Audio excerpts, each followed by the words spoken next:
Every night, I bent over backward for the clients who came to see me, so every deal went unusually smoothly. In just half a month, I signed contracts worth over $100 million for the company. But when I took my receipts to finance to get reimbursed, they told me company policy only allowed $100. I asked finance what the hell that meant, but she arrogantly shot back, "I'm in finance, I decide what gets reimbursed. You think being top sales means you're a big deal? My dad's on the board. You just went out drinking with men and landed some little project. Here, you play by my rules." I looked at this girl standing in front of me, all polished makeup and barely in her early 20s, and honestly thought I'd walked into the wrong company. "What did you just say?" With her arms crossed, she shoved the stack of receipts to the corner of the desk like it was trash. I said, "It's not getting approved." She repeated herself, her voice dripping with impatience. "New company policy came out last month, didn't you read the email? Business trip receipts have to be submitted that same month, or they expire. And the hotel limit is $100 a day. Hilton? Marriott? What, you think I've never seen the world?" I took a deep breath and forced down the anger. I was on the road for 6 months, stuck at the project site the whole time. How was I supposed to submit anything that same month?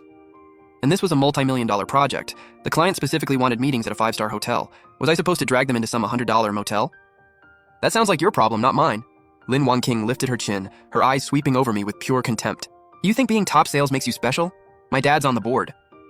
Here, you do things my way. And anyway, who knows how you even landed this project? Didn't you just get it by drinking with men? Stop acting like some company hero." The whole office went dead silent. Every eye in the room turned to me. I looked at her and suddenly smiled. Wow. So while I was gone these past 6 months, the company somehow raised itself a little princess. I didn't argue with her. That would have only made me look trashy. I picked up my receipts and headed straight for the CEO's office. President Liu had been my mentor from day one. He was the one who pushed through the objections and moved me from tech into sales. I still remembered him patting my shoulder and saying, "Su Wan, you're one of the toughest people I've ever met. This company will never mistreat someone who's earned it." He had always valued this project. From kickoff to contract signing, he followed it the whole way. He knew exactly how hard it had been. I knocked and walked in.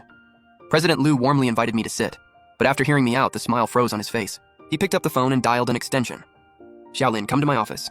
Lin Wangking clicked in on her heels. The second she saw me, a smug little smile curled across her face. "President Liu, you wanted me?"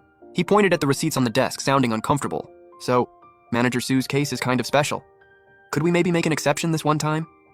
She answered with a rehearsed formulaic tone. "President Liu, rules are rules. Without rules, there's no order. If we make an exception for her, how is finance supposed to do its job after that? My dad has always said real company management starts with the details." She put extra emphasis on the words, "My dad's on the board." President Liu's face shifted between pale and tense. Then he let out a long sigh. "How about you just work around it for now? Look, Xiaolin is just trying to do what's best for the company and follow policy. As the company's top salesperson, you should lead by example. She's new after all, right?" He started playing politics, throwing out all that corporate nonsense about the bigger picture and understanding each other, basically smoothing it over. That was when I got it. Between the board member's daughter and the person who had brought in tens of millions in profit, he didn't